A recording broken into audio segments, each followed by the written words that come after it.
오늘 우리 지난주에 이어서 계속 우리 골로새서 말씀을 같이 보고 있는데요. 오늘 골로새서 말씀 1장 13절에서 23절까지의 말씀을 우리가 같이 보도록 하겠습니다.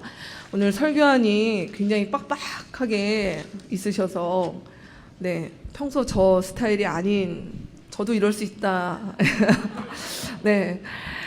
이렇게 드렸는데요. 본문이 한눈에 안 들어오실까봐 우리 화면에 우리 13절에서 23절까지의 본문을 띄워드리겠습니다. 그래서 우리 화면을 보시고 우리 같이 13절에서 23절 말씀 일단 같이 한번 읽도록 하겠습니다. 아버지께서 우리를 암흑의 권세에서 건져내셔서 자기의 사랑하는 아들의 나라로 옮기셨습니다. 우리는 그 아들 안에서 구속 곧 죄사함을 받았습니다. 그 아들은 보이지 않는 하나님의 형상이시오 모든 피조물보다 먼저 나신 분이십니다. 만물이 그분 안에서 창조되었습니다. 하늘에 있는 것들과 땅에 있는 것들, 보이는 것들과 보이지 않는 것들, 왕권이나 주권이나 권력이나 권세나 할 것 없이 모든 것이 그분으로 말미암아 창조되었고 그분을 위하여 창조되었습니다. 그분은 만물보다 먼저 계시고 만물은 그분 안에서 존속합니다. 그분은 교회라는 몸의 머리이십니다. 그는 근원이시며 죽은 사람들 가운데서 제일 먼저 살아나신 분이십니다. 이는 그분이 만물 가운데서 으뜸이 되시기 위함입니다. 하나님께서는 그분의 안에 모든 충만함을 머무르게 하시기를 기뻐하시고 그분의 십자가의 피로 평화를 이루셔서 그분으로 말미암아 만물을 곧 땅에 있는 것들이나 하늘에 있는 것들이나 다 자기와 기꺼이 화해시켰습니다. 전에 여러분은 악한 일로 하나님을 멀리 떠나 있었고 마음으로 하나님과 원수가 되어 있었습니다. 그러나 지금은 하나님께서 그리스도의 죽으심을 통하여 그분의 육신의 몸으로 여러분과 화해하셔서 여러분을 거룩하고 흠이 없고 책망할 것이 없는 사람으로 자기 앞에 내세우셨습니다. 그러므로 여러분은 믿음에 튼튼히 터를 잡아 굳건히 서 있어야 하며 여러분이 들은 복음의 소망에서 떠나지 말아야 합니다. 이 복음은 하늘 아래에 있는 모든 피조물들에게 전파되었으며 나 바울은 이 복음의 일꾼이 되었습니다. 아멘. 긴 본문입니다. 우리 10절 가까이 되는 본문을 우리가 같이 오늘 함께 살펴보는 시간 갖도록 하겠습니다. 새해가 되면서 우리가 새해를 또 올해 여러분도 올해는 좀 이렇게 좀 지내봐야겠다. 알도 반가워요. 그런 결심들을 많이 하고 계시죠. 저도 올해 작년 말에 이렇게 건강검진을 이렇게 받았는데요. 매년 건강검진 받을 때마다 몇 가지 지적사항이 있습니다. 살을 빼세요라고 하는 지적사항을 이렇게 받고 있는데 한결같이 유지하고 있는데 올해는 안 되겠다. 그래서 체력 관리 차원에서라도 꼭 뭔가를 해야겠다. 제가 좀 이렇게 얘기를 했잖아요. 그러니까 약속을 꼭 지켜야겠죠. 그래서 그런 결단을 해봅니다. 여러분은 어떤 결심들을 하셨는지 모르겠습니다. 사실 인생에서 우리가 체력뿐만이 아니라 모든 것들을 얘기할 때 뭔가를 더 하고 싶을 때도 항상 늘 우리의 발목을 좀 잡는 부분이 기초가 안 돼 있으면은 이렇게 앞서갔다가도 뒤에서부터 허물어지는 일들이 많죠. 제가 체력에 대한 것들을 먼저 나눈 것은 죄송합니다. 이렇게 저보다 선배님들이 계시는데 좀 나이 들어가는 걸 좀 느끼는 것 같아요. 그래서 이거는 안 되겠다 하는 생각이 좀 더 들어서 올해는 반드시 운동도 하고 좀 몸을 관리를 해야겠다는 생각이 듭니다. 왜냐하면 그 기초가 허물어진다라고 하는 게 뭔지 이제 감지가 되기 때문에 그렇습니다. 근데 체력뿐만이겠습니까? 우리가 아이들 공부할 때도 늘 느끼는 거지만 사실 기초를 아이들이 어떻게 다져놓느냐, 또 모든 우리 배움에 있어서도 기초가 중요하죠. 또 우리 직장이나 아니면 어떤 조직에 들어가서 우리가 일을 할 때에도 처음에 기초를 어떻게 잡았냐, 누구에게서 일을 배웠냐 라고 하는 부분들이 늘 중요합니다. 여러분, 신앙이라고 하는 것을 어떻게 정의하십니까? 저는 신앙이라고 하는 부분을 제가 내리는 정의는 인생의 기초다라고 정의를 내리고 싶습니다. 여기서 말하는 기초는 영어의 베이직이 아니고 파운데이션을 얘기합니다. 입문, 초급 이 얘기가 아니라 기초 단계가 아니라 기반 이 말을 얘기합니다. 자, 신앙이라고 하는 것이 인생의 기초다라고 얘기를 한다면 사실 이 신앙은 모든 사람이 가지고 있습니다. 왜냐하면 모든 사람들은 자기 나름의 어떤 신앙의 토대 위에 살아가기 때문인 것이죠. 물론 그게 어떤 종교라든가 나는 그 신앙의 기초가 뭐 기독교야, 불교야, 뭐 이렇게 종교로 어떤 것도 표현될 수도 있지만 사실 인생을 살아가는 신념, 가치 이런 부분들이 다 신앙이라고 표현할 수 있겠습니다. 그리고 사실은 이런 신앙이라고 하는 것들이 딱히 그렇게 생각이 안 된다 하더라도 뭐 그냥 질문하면 이런 거죠. 왜 사는데? 나는 왜 사는가? 누군가 당신은 왜 삽니까? 뭘 위해서 그렇게 삽니까? 라고 얘기할 때 그걸 곰곰이 생각해보고 내가 대답할 수 있는 것, 그것이 어쩌면 많은 경우에 우리의 신념과 신앙의 그 기반에 놓여 있을 때가 많습니다. 근데 저는 오늘 우리의 신앙이라고 하는 부분이 다 같은 신앙이 아니라 사실은 어떤 신앙은 인생에 굉장히 해가 되는 신앙, 뭐 예를 들어서 잘못된 뭐 이단이나 이렇게 빠지게 되면은 인생이 패가망신하는 일들도 많이 있죠. 그래서 신앙을 선택한다면 굉장히 중요한데 어떤 신앙이 좋은가라는 것들을 좀 말씀드리고 싶습니다. 이건 뭐 어디 책에 나와 있는 게 아니고요. 그냥 제가 평소에 꾸준히 생각했던 것들을 좀 저도 이번에 정리를 해봤습니다. 3가지 정도 있겠다라는 생각이 좀 들었는데요. 그것은 뭐냐면 우리가 신앙이라고 가질 때 좋은 신앙은 삶의 전반에 대한 삶 전반을 포괄하는 체계가 돼야 된다는 것이에요. 아주 사소한 일상적인 것들부터 시작을 해서 우리의 일상을 살아가는 것의 분만이 아니라 사실은 본질과 근원에 대한 질문. 인생은 어떻게 살아야 되지? 죽음이란 무엇인가? 진리란 무엇인가? 세상은 왜 이러지? 하는 부분에들까지 답을 할 수 있는 삶의 전반에 대한 답을 줄 수 있는 체계를 가진 것이 좋은 신앙이라고 여겨집니다. 근데 이런 신앙이 있다 하더라도 두 번째, 그 신앙을 추구하는 과정에서 반드시 드러나야 되는 것이 뭐냐면 진선미라고 하는 것이에요.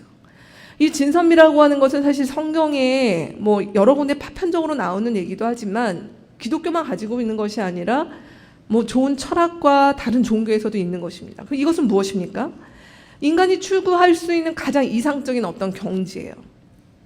진실함, 그리고 그 과정에서 선함, 그리고 그 과정에서 아름다움이 그 신앙에 몰입하면 몰입할수록 그 신앙 가운데 오래 젖어들수록 이것이 삶 가운데서 나오는 것들, 그것이 과정 가운데 드러나는 것이 좋은 신앙인 것입니다. 그리고 마지막으로 그 신앙에 입문해서 그런 과정을 갔을 때 결과적으로 맺게 되는 그 열매, 어쩌면 그 결론이 무엇이어야 되냐면 행복과 저는 자유라고 생각이 듭니다.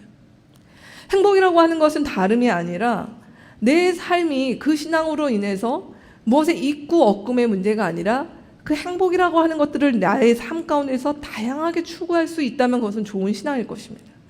그리고 그뿐만 아니라 자유. 이 자유라고 하는 것은 인생과 이 땅 가운데 살아가면서 느낄 수 있는 그 두려움이라고 하는 것에서부터 해방되는 것이죠. 그 일들이 있는 신앙체계가 좋은 신앙체계라고 얘기할 수 있겠습니다.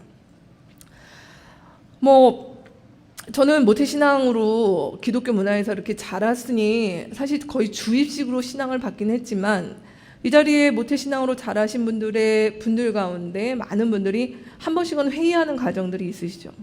네, 저희 남편 같은 경우도 무신론자로 조금 있다가 다시 회심하여 돌아온 케이스고, 또 저도 한 중고등학교 때 굉장히 고민을 많이 했던 것 같아요.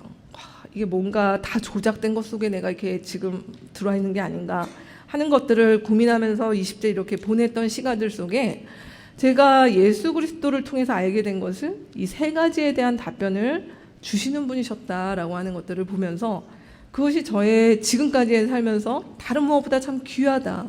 인생 가운데서 예수를 알게 되고 예수 안에서 이 일들을 발견한 것이 너무 귀하다는 생각을 하게 됩니다. 사실 이렇게 귀하신 예수가 우리의 주님에도 불구하고 이 예수를 믿는다고 하는 한국 교회가 요즘에 많이 지탄을 받고 있습니다.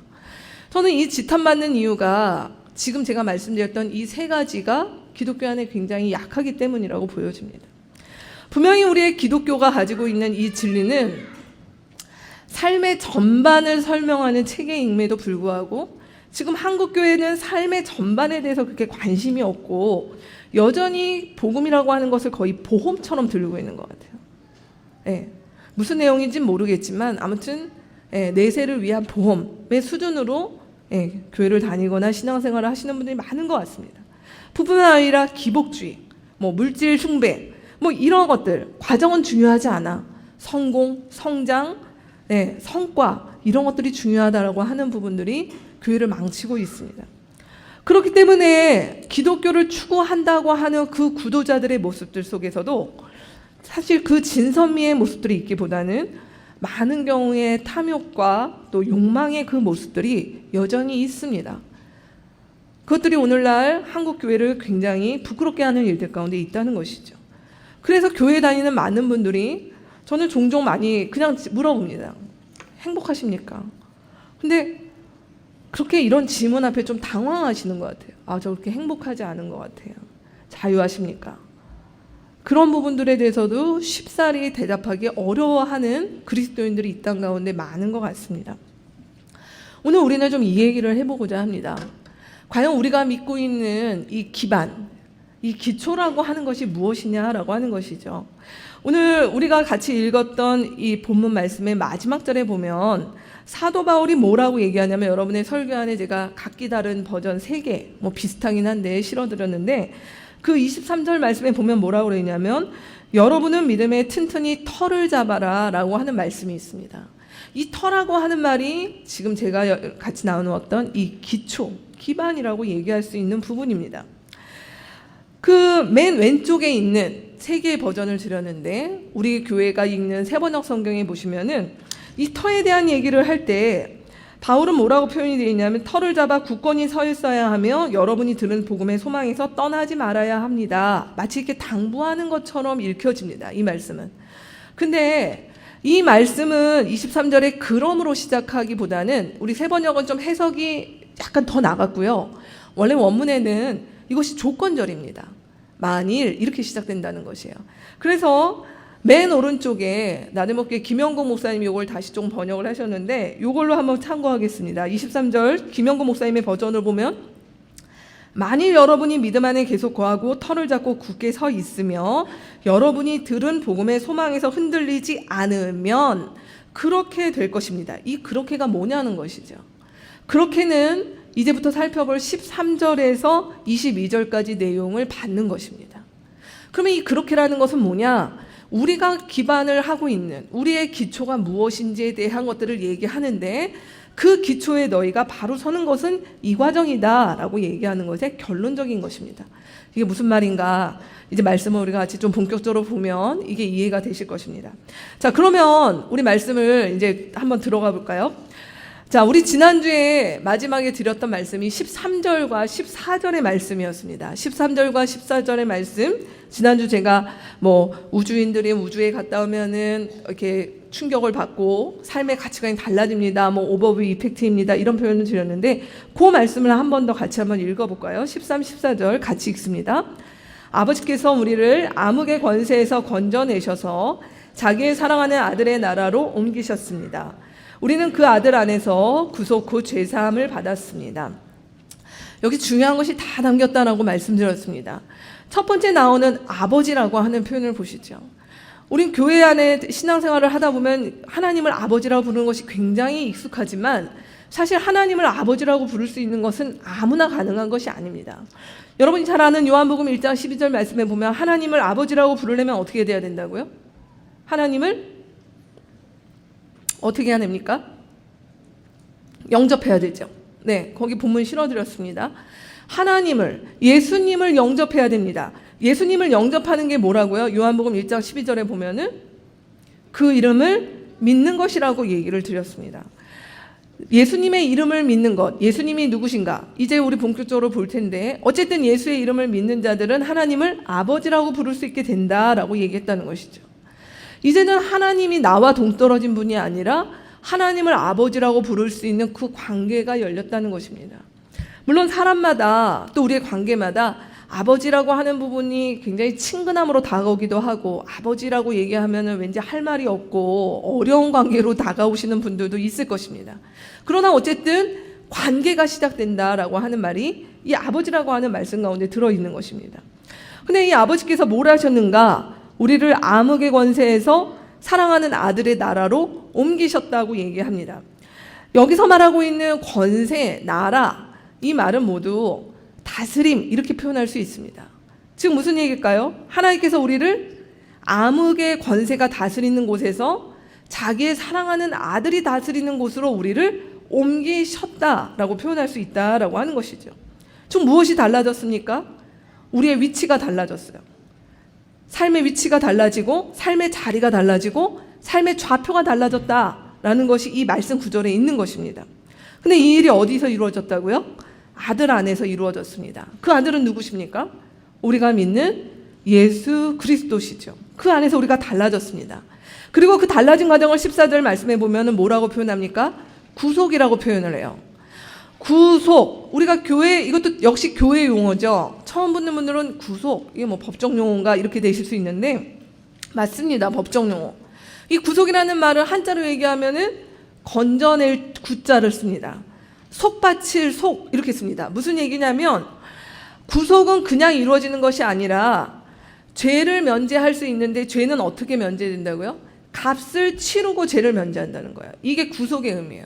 그래서 성경에서는 이 구속과 같은 의미로 쓰여지는 단어가 속량이라고 하는 단어가 있습니다. 즉 우리의 죄값을 치르는 일들은 그냥 하나님께서 기분이 좋아서가 되는 것이 아니라 뭔가 대단한 값을 치르고 이루어진 일들이다라고 이야기를 한다는 것이죠. 제가 지난주에 설명드렸던 이 구절이 바로 우리의 신앙의 오버뷰 이펙트라고 얘기를 드렸습니다. 근데 이 말을 제가 하면서도 뭔가 이 말을 조금 더 우리에게 맞는 표현이 없을까? 성경에서 뭘 얘기하는 부분이 없을까? 근데 오늘 본문이 지금 얘기하고 있는 몇 가지 우리 가운데 보여주는 아주 좋은 그림이 있습니다. 그 그림은 뭐냐면 이 그림이 보여주는 것 자체가 일종의 엑소더스예요. 엑소더스가 무슨 말이죠? 네, 출애굽기가 엑소더스죠. 근데 엑소더스라고 하는 말 자체가 가지고 있는 의미는 끄집어내서 다른 곳으로 옮겼다는 것이에요. 그러니까 하나님께서 지금 우리에게 이 일을 하고 계신 게 아니라 말씀 가운데서 보여주고 있는 것은 뭐냐면 우리는 이미 다른 곳으로 옮겨진 존재다라고 이야기하고 있다는 것이죠. 전에 김근주 목사님 우리 공동체에 오셔서 말씀하셨는데 저는 이 단어가 참 좋은데 뭐라고 얘기하냐면 우리가 예수 그리스도께서 우리 안에 이루어 주신 그 일, 구원, 뭐 지금 얘기했던 뭐 이런 표현들이 우리 안에 이제 많이 너무 식상해져서 보다 조금 이 시대를, 이 20세기를 살아가는 우리들의 21세기인가요? 살아가는 우리들에게는 이 표현이 한국 사회에서 더 정확한 표현은 전향이겠다. 이렇게 말씀을 하시는, 저는 정말 동감합니다. 전향이 무엇입니까? 보통 우리가 사상을 바꿀 때, 그렇죠? 삶의 어떤 방향을 완전히 틀어버릴 때 전향이라는 표현을 썼습니다.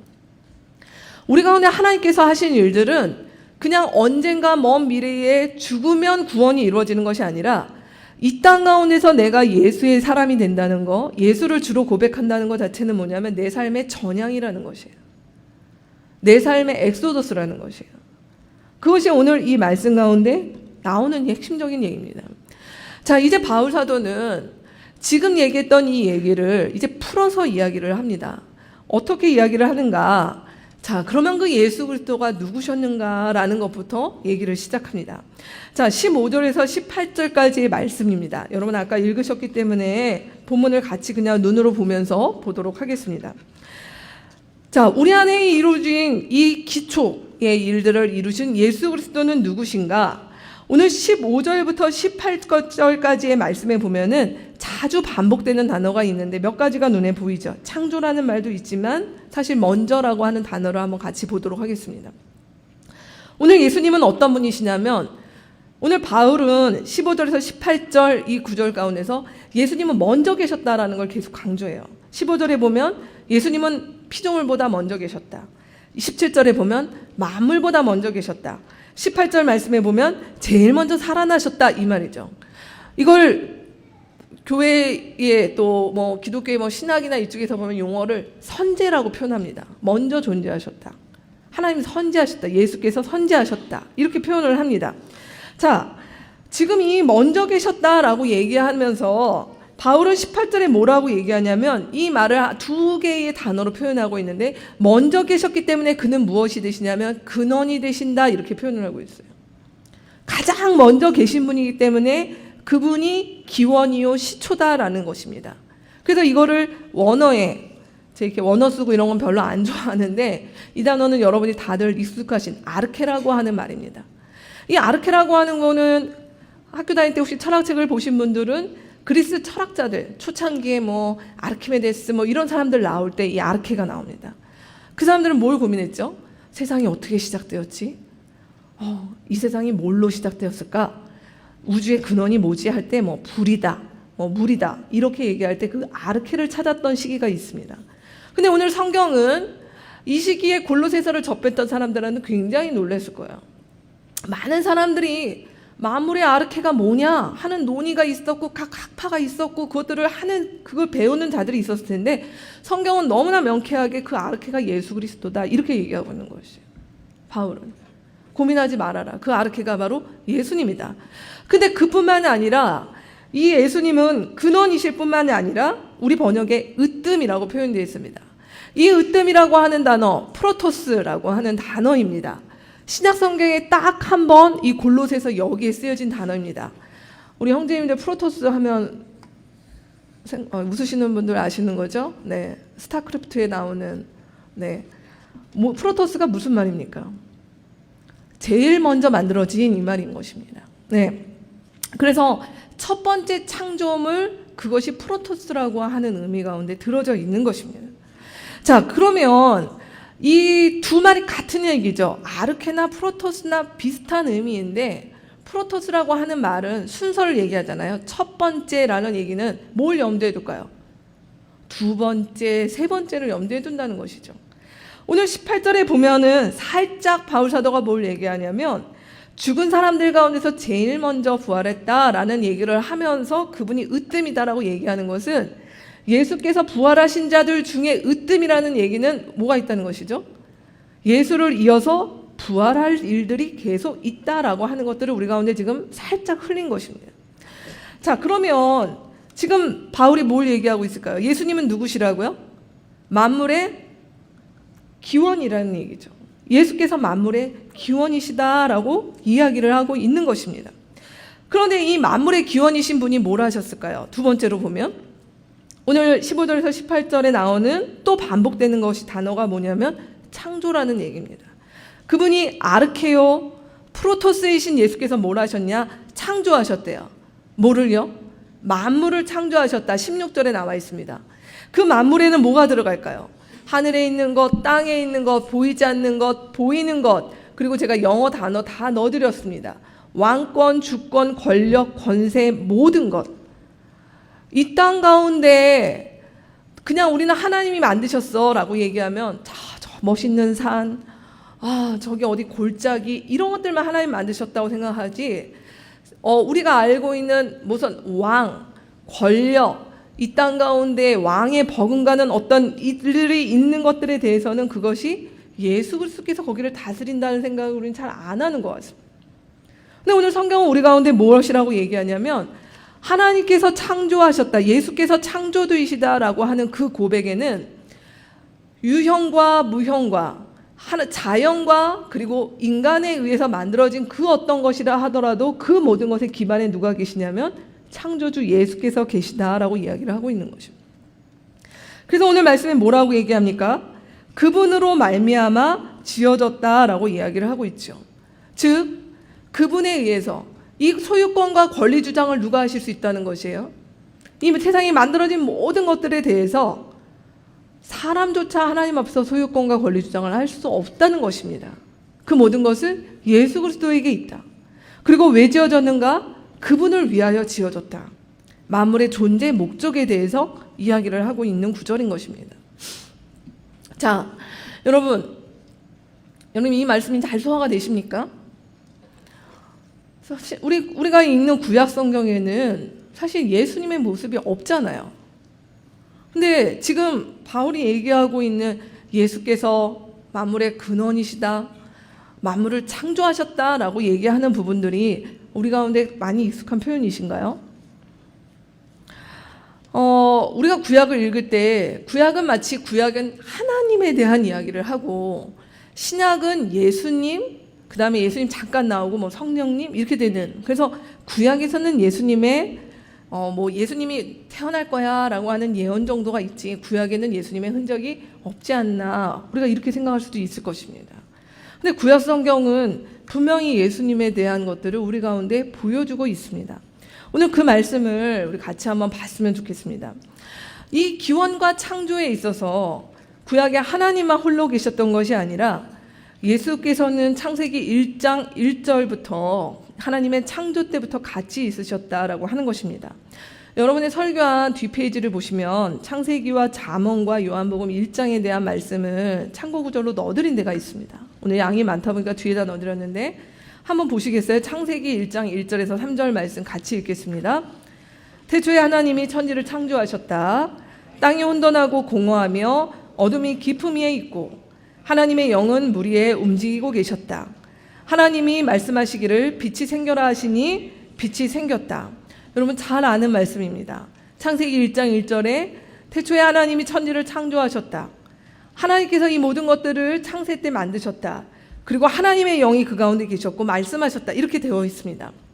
근데 구약의 잠언의 8장에 보시면, 잠언에는 우리가 잠언을 읽으면 아이들 머리 좋아진다고 꼭 하루에 한 장씩 읽히는 집들도 있는데, 잠언에서 말하는 지혜는 공부 잘하는 지혜가 아니라 사실 잠언에 말하는 지혜는 좀 다른 지혜입니다. 그 지혜가 무엇인가? 잠언 8장 22절에서 30절 말씀에 여기에 나오는 나, 이것이 잠언에서 말하고 있는 지혜인데 이 나가 누군지 같이 보도록 하겠습니다. 읽겠습니다. 여호와께서 그 조화의 시작 곧 태초에 일하시기 전에 나를 가지셨으며 만세 전부터 상고부터 땅이 생기기 전부터 내가 세움을 입었나니 아직 바다가 생기지 아니하였고 큰 샘들이 있기 전에 내가 이미 났으며 산이 세우심을 입기 전에 언덕이 생기기 전에 내가 이미 났으니 하나님이 아직 땅도 들도 세상 진토의 근원도 짓지 아니하셨을 때에라. 그가 하늘을 지으시며 궁창으로 해면에 두르실 때에 내가 거기 있었고 그가 위로 구름 하늘을 견고하게 하시며 바다의 샘들을 힘있게 하시며 바다의 한계를 정하여 물로 명령을 거스르지 못하게 하시며 또 땅의 기초를 정하실 때에 내가 그 곁에 있어서 창조자가 되어 날마다 그 기뻐하신 바가 되었으며 항상 그 앞에서 즐거워하였으며. 지금 잠언 8장에서 말하는 지혜가 뭐라고 얘기하면 지혜가 말을 합니다. 의인화되었습니다. 근데 이 지혜는 언제부터 있었다고요? 하나님께서 태초에 천지를 창조하실 그때에 나는 거기에 있었다. 그러면서 30절에 보면 뭐라고 얘기합니까? 그 지혜는 내가 창조자가 되었다라고까지 표현을 하고 있습니다. 자, 이 지혜가 과연 뭐냐라는 거죠. 이때 있었던 이 지혜, 잠언이 말하고 있는 이 지혜는 다른 말로 얘기하면 말씀, 이렇게도 대체가 될 수 있습니다. 그러면 이 말씀은 이제 어떻게 나타날까요? 요한복음 1장 1절에서 3절 그리고 14절 말씀 같이 읽습니다. 태초에 함께 계셨다. 그는 태초에 하나님과 함께 계셨다. 그 없이 창조된 것은 하나도 없다. 네. 이 말씀을 보면 요한복음은 이제 신약으로 넘어온 성경이죠. 근데 요한복음에 보면 뭐라고 얘기하십니까? 태초에 말씀이 계셨다. 근데 그 말씀이 누구라고요? 그 말씀이 하나님이셨다는 거예요. 근데 그 말씀이 하나님과 함께 창조 사역에 동참했다. 근데 14절에 보면 이제 그 말씀이 어떻게 되었습니까? 육신이 되었다. 이걸 성육신이라고 그래요. 육신이 되었다. 그래서 우리 가운데 사셨다. 이분이 누구십니까?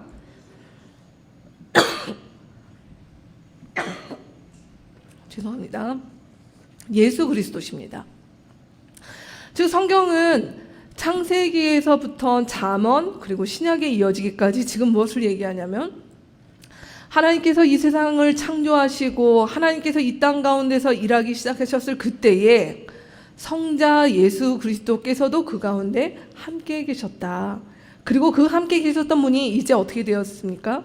때가 되어 이 땅 가운데 육신의 몸을 입은 인간 예수로 우리 가운데 오셨다라고 말씀하고 있는 것입니다. 자, 그렇다면 다시 우리 이제 본문으로 다시 앞으로 한번 넘어가 보시죠. 우리 15절에서 18절 말씀을 지금 읽다가 여기로 왔는데요. 17절 말씀까지는 제가 설명을 드렸습니다. 창조의 주인이신 예수 그리스도께서 만물의 기원이시고 창조하셨다라고 말씀드렸어요.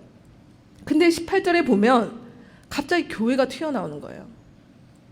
갑자기 18절에 보면은 17절까지 흐름에서 갑자기 교회가 나옵니까? 교회는 왜 나왔을까요?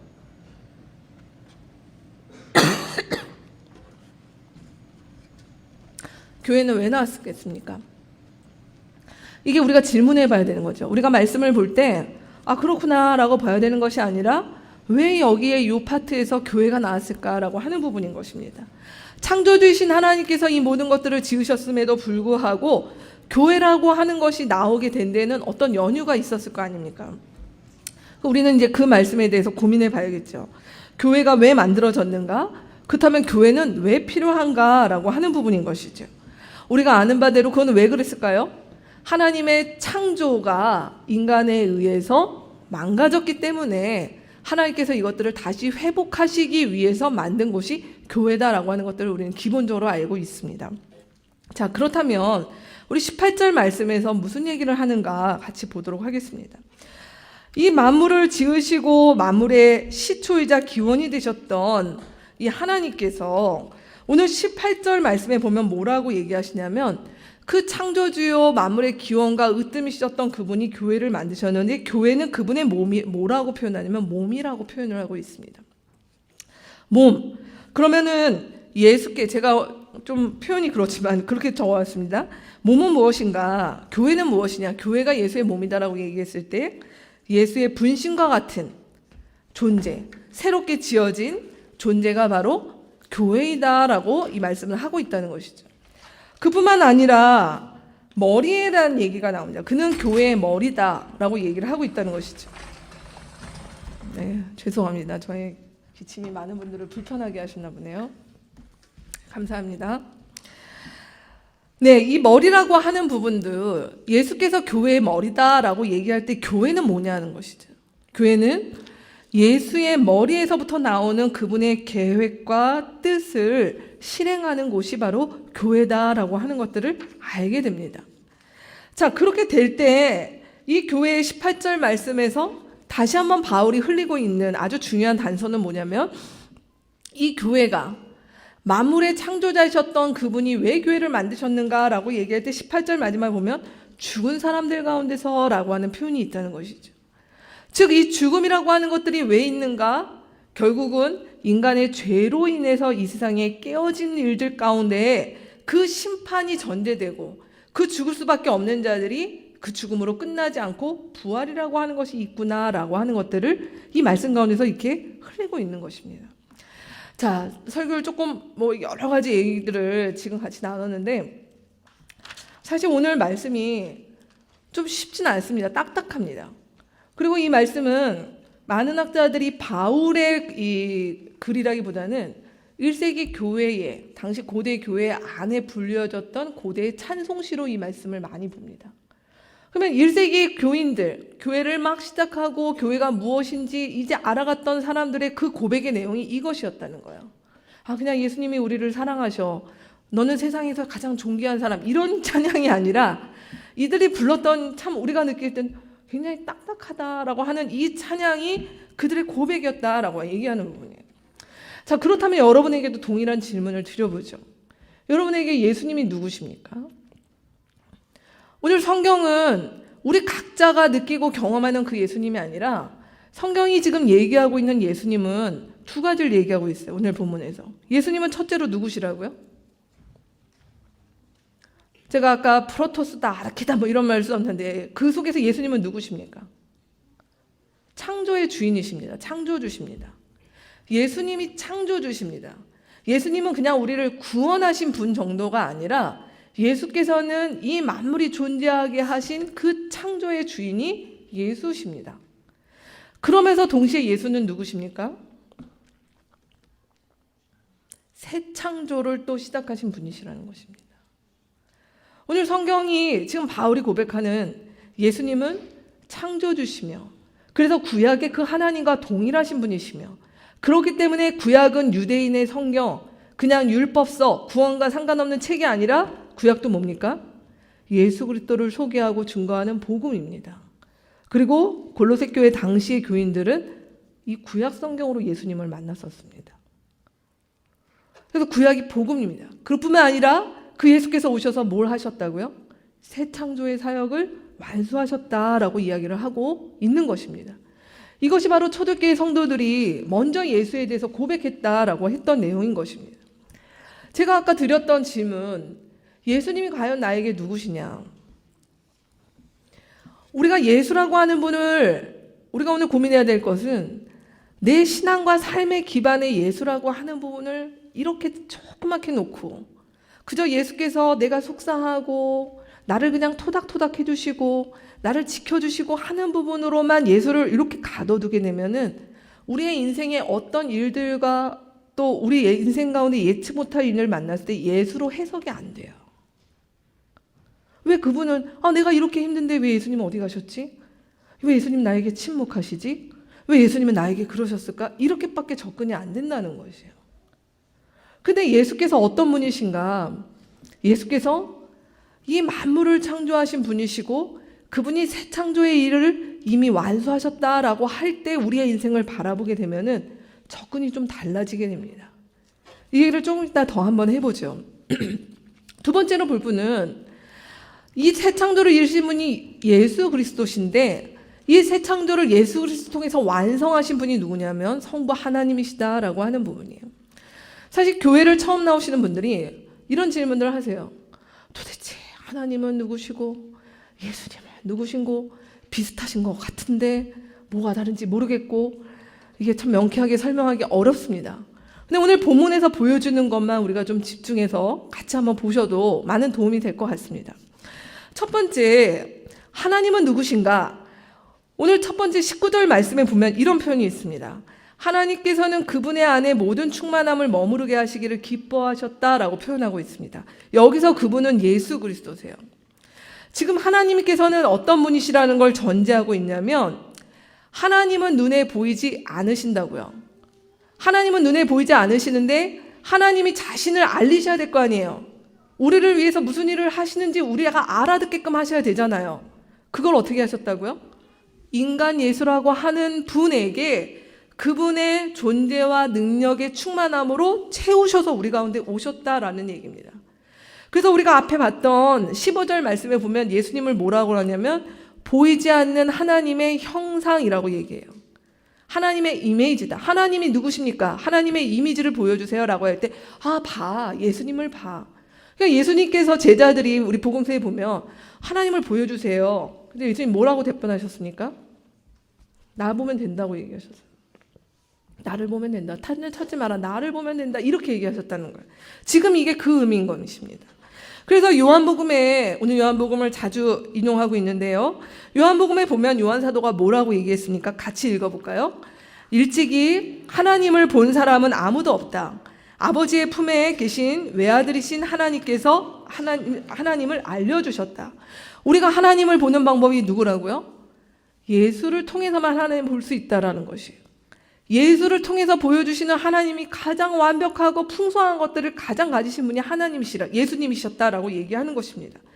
그러면 두 번째, 그러면 예수를 통해서 하나님께서 알려주고 싶으셨던 게 뭐냐는 것이에요.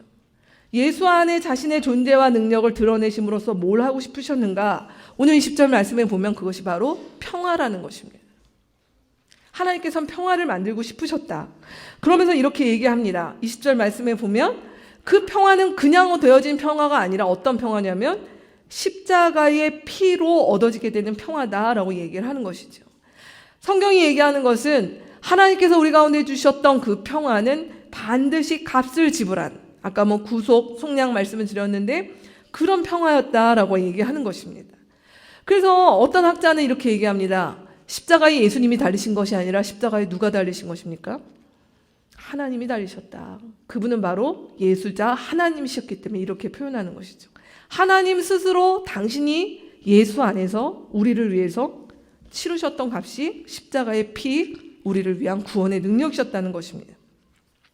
자, 그 능력이 어디서 이루어졌는가? 십자가의 피로 평화를 이루셨는데 누구를 통해서요? 지금 계속 얘기 드렸던 예수 그리스도를 통해서, 예수라고 하는 분을 통해서 그분을 대리인으로 삼아서 이루셨다.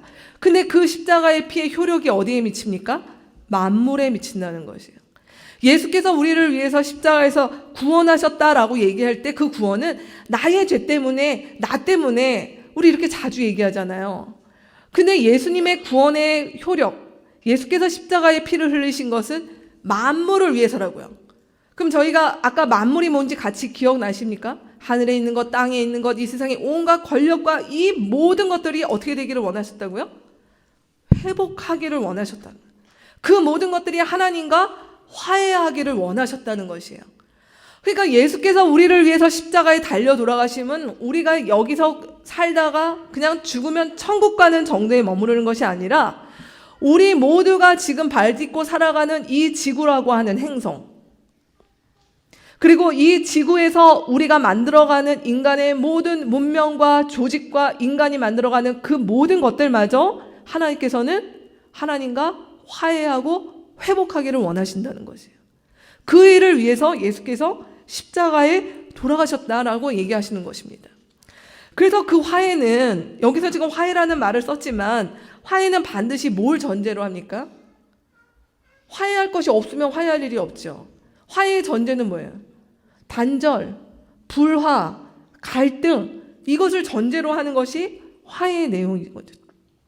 그래서 이 평화라고 하는 것은 바울이 지금 이 찬양을 통해서 얘기하는 것은 뭐냐면 그 뒤에 전제가 있는 거예요. 그것은 무엇입니까? 우리는 원래 누구였다? 하나님과 단절된 자들이었다. 하나님과 불화의 상태에 있던 자들이었다.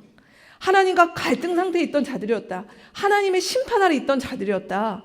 근데 예수께서 오셔서 당신의 삶과 당신의 전 존재로 우리를 구원하셨는데 그 구원하심이 나 하나를 위해서, 나 하나 천국 가는 것을 위해서 뿐만이 아니라 이 지구가, 우리가 살고 있는 이 모든 이 세상이 하나님께서 원래 창조하셨던 그 아름다운 모습 이상으로 회복되도록 주님께서 그 일을 위해 이 일을 십자가에 달려 돌아가셨다라고 얘기하는 것입니다.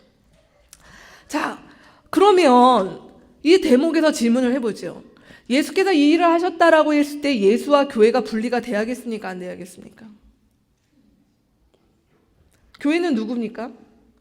예수님의 몸이라고 그랬잖아요.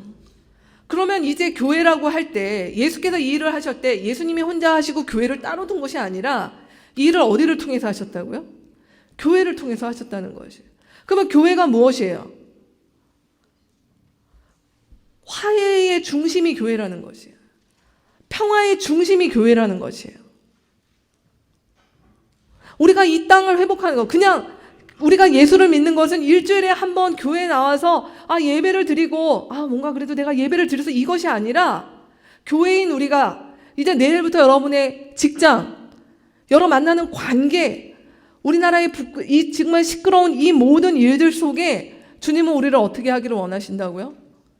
우리를 통해서 화해가 일어나기를, 우리를 통해서 평화가 일어나기를, 이 땅 가운데 깨어진 것들이 회복되고 복구되도록 주님께서 우리에게 이 일을 하신다라고 하는 것들이 오늘 복음이 우리 가운데 얘기하고 있는 부분이라는 것입니다. 이게 하나님께서 예수 그리스도 안에서 우리 가운데 주시고자 하는 그 평화예요. 그냥 내 내면이 잠잠한, 그냥 내가 좀 힐링하는, 나는 그냥 요즘 평안해, 이런 평안 정도에 머무르는 것이 아니라 이 시끄럽고 요란하고 깨어지고 도대체 알 수 없고 이 끝도 없는 죄악의 이 파고들이 넘어나는 이 세상 가운데 그리스도의 평화로 이 일들이 다시 자리 잡아지고 다시 회복되어지고 다시 새롭게 갱신되는 그 일들을 예수께서 십자가 안에서 이루셨다라고 표현하는 것입니다. 오늘 우리가 믿기 어렵겠지만 성경은 뭐라고 얘기하냐면 20절 말씀에 보면 뭐라고 얘기를 했냐면 22절 말씀이죠. 이 모든 일들을 화해시키셨다라고 20절 말씀에 표현하고 있는 거예요. 화해시키셨다. 이건 시제가 언제입니까? 과거입니다. 이미 예수께서는 완료하셨다고요. 화해시키셨습니다. 그래서 예수께서 십자가에 다 돌아가실 때 마지막으로 하신 말씀이 뭡니까? 다 이루었다는 거예요. 우리는 의문이 들죠. 뭘 다 이루셨다는 것인가? 2000년이 지나도록, 예수께서 십자가에 돌아가신 그 일이 지나도록 여전히 이 세상은 이런데, 그럼에도 불구하고 성경이 우리 가운데 뭐라고 얘기하냐면, 마치 얼어붙은 동토 가운데 빛이 한 줄기 비치고, 그리고 그곳에서 얼음이 녹고, 그곳에서 물이 흐르고, 그곳에서 싹이 돋아나는 그런 봄이 오는 것들을 그 누구도 막을 수 없는 것처럼, 예수께서 시작하신, 십자가에서 시작하신 그분의 화해 사역, 그분의 평화의 사역은 이미 완성되었다. 그리고 그 완성이 어떻게 되도록 최종 완성되는 그 끝을 우리는 지금 겨냥하며 보며 살아가고 있다라고 이야기하고 있는 것입니다. 자, 그렇다면 우리가 오늘 이 말씀에서 하나님께서 우리 가운데 이루어 주신 이 사역의 결과로 오늘 성경이 우리 가운데 이야기하고 있는 아주 중요한 선언이 있습니다.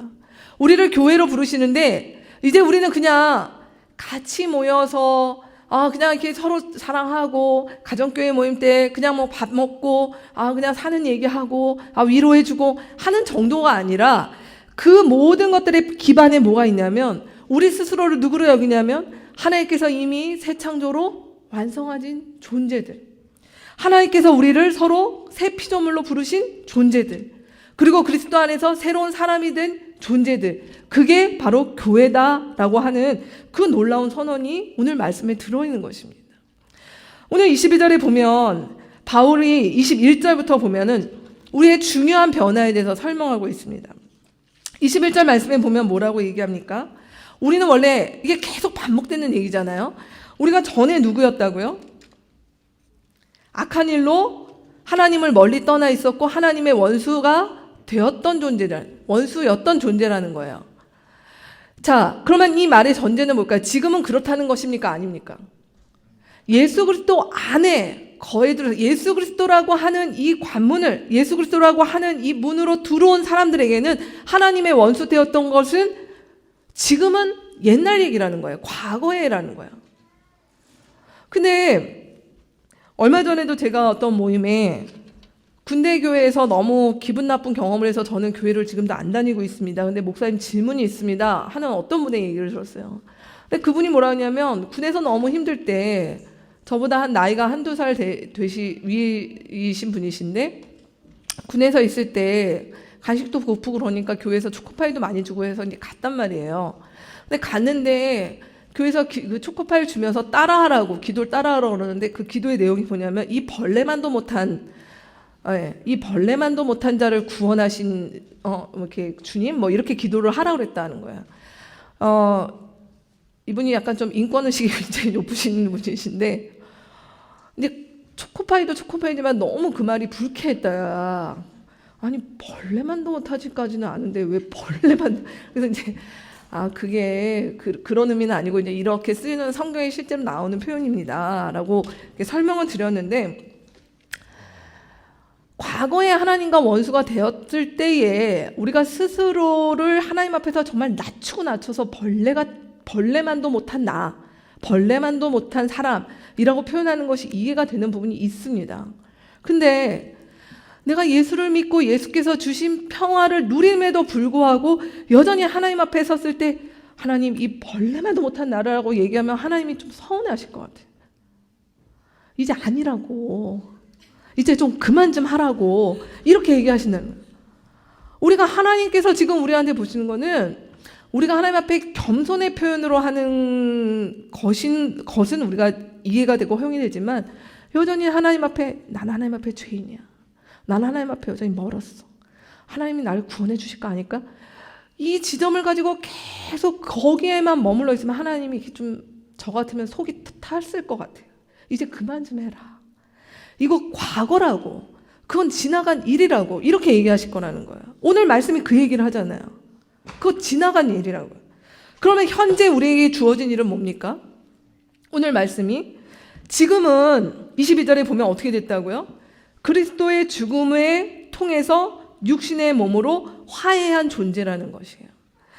여러분, 성경 말씀이 예수 그리스도께서 우리 가운데 십자가에 달려 돌아가셨습니다라고 얘기했을 때 이것은 신비 체험이 아닙니다.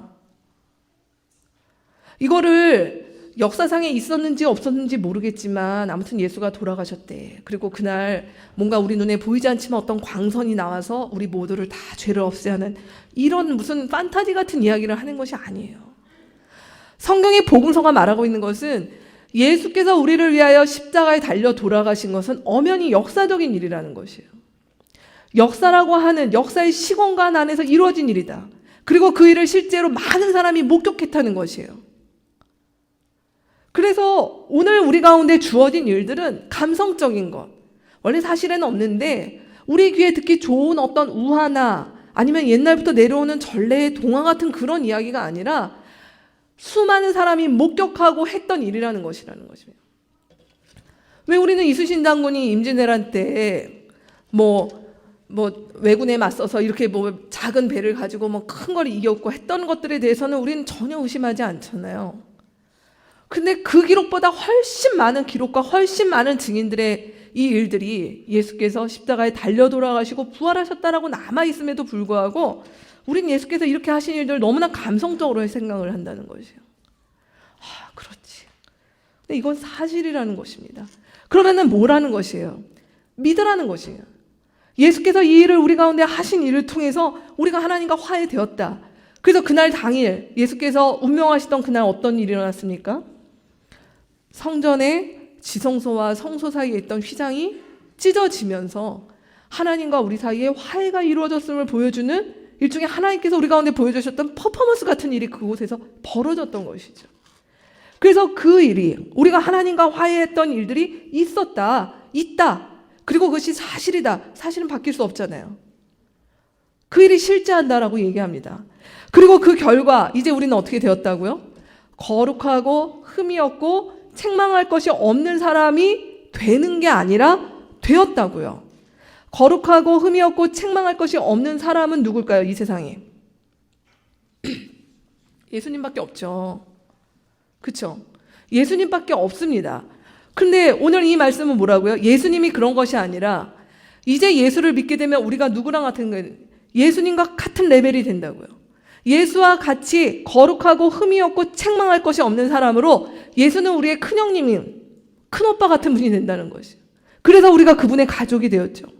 그런 존재로 주님께서 우리를 빚으셨다. 그리고 이제 하나님께서 어떻게 하신다고요?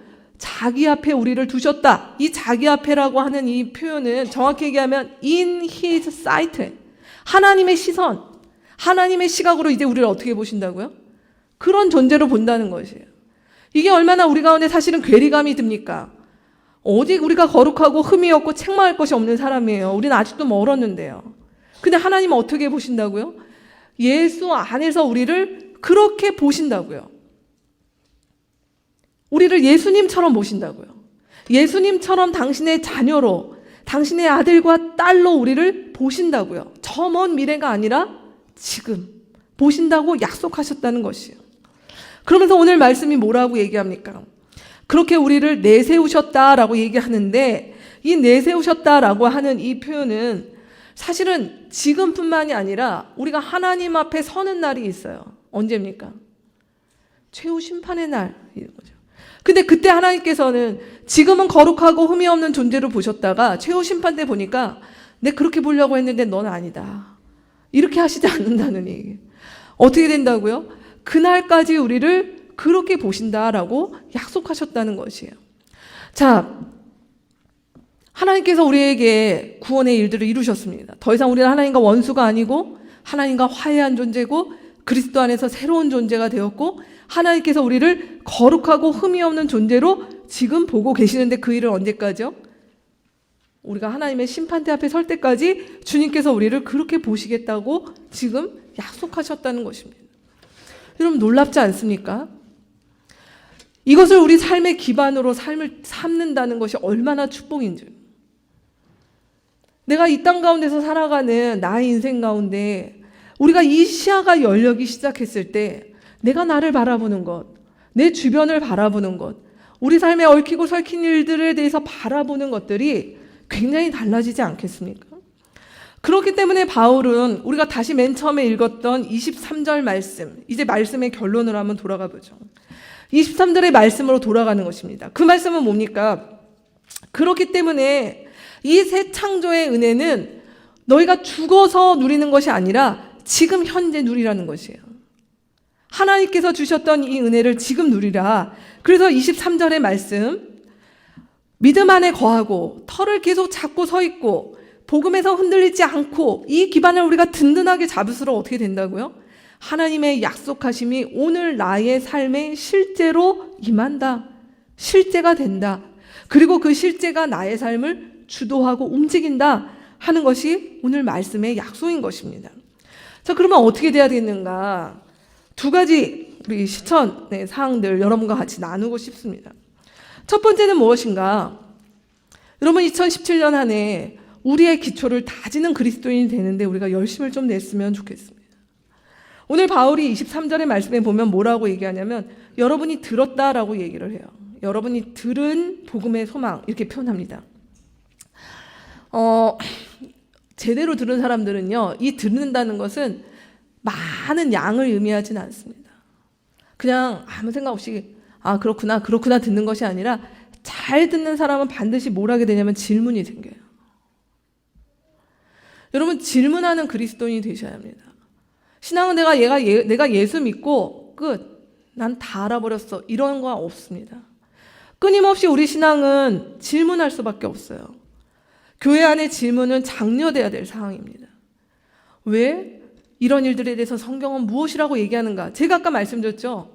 우리의 신앙이 우리의 삶의 전반에 대해서 해석하지 못하면 그것은 건강한 신앙이 아닙니다. 그렇기 때문에 반드시 질문해야 됩니다. 그럼 질문하면 어떻게 될까요? 말씀과의 연결고리가 반드시 생기게 돼 있어요. 그 말씀과의 연결고리가 생기는 걸 제가 좀 적어봤습니다. 뭡니까?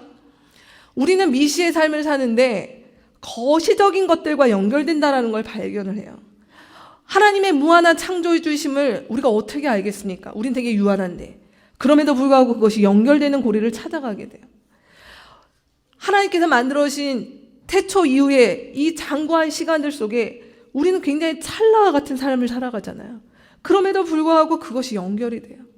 그리고 그 안에서 이런 질문을 계속할수록 하나님이 넓어지고 예수가 선명해지고 교회가 무엇인지 내 인생이 무엇인지 만물이 무엇인지에 대해서 우리가 깨달아는 것입니다. 이것은 저 같은 설교자가 여러분에게 그냥 전달하는 것을 주입식으로 받아들이는 것이 아니라 우리가 진리의 말씀 가운데 질문을 하고 나아가게 되면 반드시 말씀 가운데 생기는 일들이라는 것이에요. 그럴 때 뭐가 될까요? 제가 거기 느낌표 적어드렸습니다. 여러분 말씀을 읽으시면서 느낌표로 반응하신 지 언제 되셨어요? 저는 그 일이 매일 우리의 일이라는 거예요. 하나님 말씀을 읽는데 우리가 이것이 되고 질문이 되고 하나님 이런 분이시죠. 내가 전에는 안 보였던 구절인데 내가 전에는 눈에 들어오지 않았던 건데 이 말씀이 이렇게 해석이 되는구나. 이 말씀이 이렇게 와닿구나. 이런 깨달음이 이렇게 된다는 것이. 그렇게 될 때 하나님하고 어떻게 될까요? 그냥 서먹 그냥 관계 정도가 아니라 계속 그분하고 알고 싶은 거죠. 더 친밀하게 지내고 싶은 것이죠. 그분한테 계속 질문하게 되는 것이죠. 제가 자주 드리는 말씀이 있습니다. 성경에 대해서 묻고 따지라는 거예요. 성경을 그냥 쭉 듣고 네 아멘 이렇게 보지 마시고 하나님 이 말씀 왜 그러는데요? 하나님 이거 도대체 저는 이해 안 됩니다. 하나님 저한테 알려주세요. 성경에 대해서 이렇게 하는 일들이 있을 때 하나님을 알아가게 되는 일들이 있다라는 거예요. 그렇게 될 때 어떻게 될까요? 하나님이 우리 삶의 전 기반을 해석하는 그분의 말씀과 진리체계가 우리 안에 잡히기 시작할 때 비로소 23절의 이 말씀이 우리 가운데 은혜로 다가오는 거예요. 내가 굳건해지는 것이에요. 우리가 굳건해지는 것, 신앙에 굳건해지는 것은 신앙의 연수, 내가 우리 집이 몇 대째 신앙생활한다 다 상관없습니다.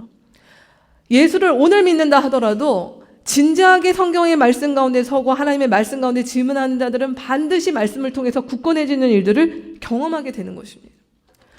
여러분 오늘 주보에 2017년에 우리 교회의 방향에 대해서 한 페이지를 실어드렸습니다. 올 한 해 우리는 먼 길 함께 나선 사람들이라는 주제로 같이 가려고 합니다. 근데 여기 첫 번째로 제일 중요한 것이 뭐냐면 이 길을 같이 가기 위해서는요. 말씀을 따라가는 공동체가 되는 것이 우리 가운데 제일 중요한 것, 제일 첫 번째 중요한 걸음이에요. 우리는 지금까지 말씀드렸던 것처럼 이 말씀을 따라갈 때 예수가 누구인지 하나님이 누구신지 알게 된다는 것이에요. 근데 오늘날 우리는 먹고 사는 게 너무 바빠요. 아침에 눈 떠서 서울로 출근하기 너무 바쁩니다.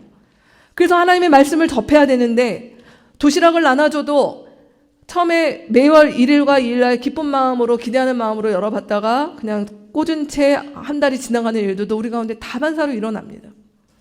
근데 여러분 이게 말씀을 보험약관 대하듯이 여러분이 하시는 거예요. 우리 중에 누구도 보험에 가입해서 보험약관을 매일 읽고 묵상한 사람은 없어요. 언제 봅니까? 문제 터졌을 때 보죠. 네, 닥쳤을 때 봅니다. 말씀을 그렇게 보시면 안 됩니다. 절대 그러면 말씀의 능력을 경험할 수 없습니다. 하나님의 말씀은 보험약관이 아니에요. 하나님의 말씀은 제가 아까 말씀드렸던 것처럼 우리의 삶 가운데 내가 이것을 놓치면 살 수 없다라고 하는 그러한 마음으로 붙잡고 늘어져야 되는 것입니다. 그래서 말씀 가운데 질문해야 되는 것입니다.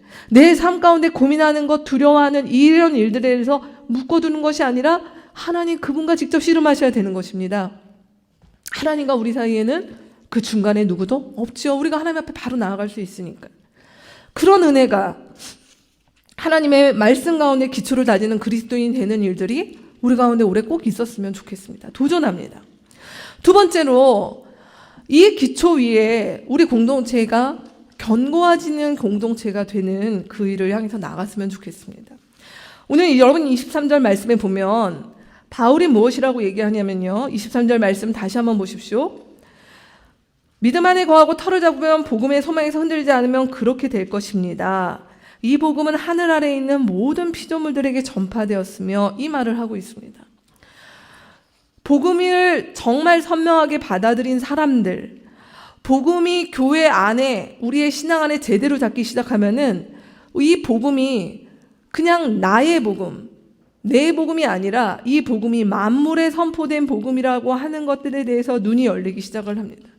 그래서 신앙이라고 하는 것이 일주일에 한 번 교회를 나와서 하는 신앙생활이 아니라 내가 일터에서 아이를 키우면서 우리나라의 정치 문제와 이 일들에 대해서 세월호와 관련해서 이 모든 일들에 대해서 우리는 이 복음을 가지고 고민하게 됩니다. 작년 한 해 동안 저희 교회가 그렇게 열심히 내지 않았지만 세월호와 관련된 것들, 우리 사회의 약한 사람들과 함께하는 일들에 연대하는 일들이 있을 때 불편해하셨던 분들이 계셔요. 교회가 너무 진보적이다. 분명히 말씀드립니다. 나들목 일상교회는 진보적인 교회가 되는데 관심이 없습니다. 저희보다 진보적인 교회를 궁금하시면 더 소개시켜 드릴 수 있습니다. 저희는 진보도 아니고요. 우리가 고민하는 것은 말씀이 뭘 얘기하고 있는 거예요. 하나님의 말씀이 우리 가운데 무엇이라고 얘기하는가. 이 말씀이 그냥 내가 교회 생활, 소위 종교 생활에 가져 있는 말씀이 아니라 우리가 지금 아파하고 우리 사회가 씨름하고 골마 있는 부분에 대해서 하나님의 말씀이 뭐라고 얘기하는가라는 것들을 우리가 같이 고민하며 거기에 대한 발걸음과 씨름이기를 원합니다. 완벽하지 않더라도. 그렇기 때문에 2017년 우리 교회가 말씀이 중심이 될 때 올해 여러분과 함께 잡은 목표 중에 이 목표는 저나 유목사가 잡은 목표가 아니라 각 가정교회별로 한 해를 돌아보게 하고 우리 같이 나눴던 결과물을 이렇게 정리한 것입니다. 세 가지를 잡았습니다. 그것은 무엇입니까? 찾느니, 그리고 성장세대, 그리고 평화라고 하는 주제를 잡았습니다. 물론 우리 삶에 많은 영역들이 있겠죠. 근데 2017년 한 해는 우리가 만물에 선포된 이 복음이 우리의 이웃 가운데 아직까지 이 복음이 무엇인지 잘 모르는 자들 가운데 우리가 조금씩 더 다가가는 일들이 있었으면 좋겠습니다. 그리고 우리의 성장 세대를 위한 고민, 우리 이 아픈 이 땅의 교육의 현실들을 바라보며 하나님 앞에 좀 꿈을 가졌으면 좋겠습니다. 그리고 언젠가 또 오게 될 이 땅의 평화와 통일, 이 일을 염원할 때 그냥 오겠지가 아니라 우리가 무엇을 할 수 있을까? 더구나 이 북한이 이토록 가까운 이 지역에서 우리는 뭘 할 수 있을까? 하는 일들까지 열려지는 일들이 있었으면 좋겠습니다. 그러면 이 일을 누가 할까요? 오늘 바울은 23절의 마지막에 내가 이 복음의 일꾼이 되었다라고 얘기를 하고 있죠. 반드시 이 복음이 확장되기 시작하면 복음에 헌신하는 사람들이 생기게 됩니다. 복음에 헌신하는 것은 내 모든 걸 다 접고 지금 신학교를 가서 저 같은 직업적인 목사가 되는 것이 복음에 헌신하는 것이 아닙니다. 그게 한국교회를 굉장히 많이 병들게 했습니다. 복음에 헌신하는 것은 그게 아니라 지금 내가 하나님께서 있게 한 나의 삶의 자리 가운데서 이 복음으로 어떻게 헌신해야 되는가를 고민하는 것이라는 것이에요. 우리 중에 일주일에 많은 시간 어디서 보내십니까? 여러분의 직장은 안녕하신가요? 한때 기독교의 대표 기업이라고 했던 모 기업이 지금 매주 구설수에 오르고 있는 일들을 봅니다. 저는 대학 때 그 기업에 총수되시는 분의 신앙 간증을 참 많이 듣고 자랐습니다. 도전도 많이 받았습니다. 그를 배출했던 교회의 목사님을 존경하기도 했습니다. 그러나 지금 돌아보면 참 많이 아쉽습니다. 왜냐하면 그분들이 그렇게 기업에서 얻은 많은 정규직, 비정규직 노동자들의 그 임금을 가지고 교회에 헌금을 많이 하셨는지는 모르겠지만, 그러나 성경은 그것에 대해서 기뻐하지 않습니다. 하나님은. 근데 우리 안의 신앙이 교회를 벗어나지 못하니 우리가 이 땅 가운데서 이 사회의 공의와 평화와 정의를 이루는 일들 가운데서는 눈이 안 열린다라고 하는 부분인 것이죠. 저는 복음의 일꾼으로 가야 되는 것은 신학교로 가야 되는 것이 아니라 내가 하나님께서 뿌리내리게 하신 그곳에서 정의와 평화와 신실함과 진실과 선함과 아름다움을 만드는 일에 우리가 헌신하는 것, 그것이 복음의 일꾼이다라고 성경은 이야기하고 있는 것입니다. 2017년 우리 공동체는 이렇게 갈 것입니다. 말씀에 기반을 두고 우리의 찾는 일을 찾고 우리의 성장 세대를 위해서 같이 고민하고, 그리고 이 땅에 언젠가 오게 될 평화와 통일을 위해서 미리 준비하는 교회로 우리가 나가기를 원합니다. 이것은 그냥 우리의 사업 계획이 아니라 말씀 가운데 우리 공동체가 지난 한 해를 마무리하고 새해를 시작하면서 고민했던 방향들인 것입니다. 그리고 오늘 말씀 우리 가운데서 사실은 이러한 우리의 고민과 결단들에 대해서 지지해 주시는 것 같습니다. 또 우리 공동체가 이런 한 해가 되었으면 좋겠습니다. 말씀을 마무리하죠. 저는 오늘 어떤 신앙이 좋은 신앙인가라는 얘기로 처음에 신앙을 드렸고, 그 기반이 굉장히 중요하다라고 말씀을 드렸어요. 여러분, 신앙에 대해서 늘 고민하십시오. 내가 믿고 있는 신앙은 화석이 아니라 내가 고민하고 내가 믿고 있는 신앙은 늘 역동하며 올해도 성장하고 자라야 되며 그 기반은 넓어지고 반드시 깊어져야 건강한 것입니다. 그리고 그 은혜를 누림으로 비로소 주님께서 말씀하신 새 창조, 새 사람, 교회라고 하는 것들 가운데 눈을 뜨는 한 해가 되었으면 좋겠습니다. 저는 그럴 때 오늘의 결론, 많은 분들이 열광하는 요즘 유행하는 유명한 한 드라마가 있습니다. 왜 웃으십니까?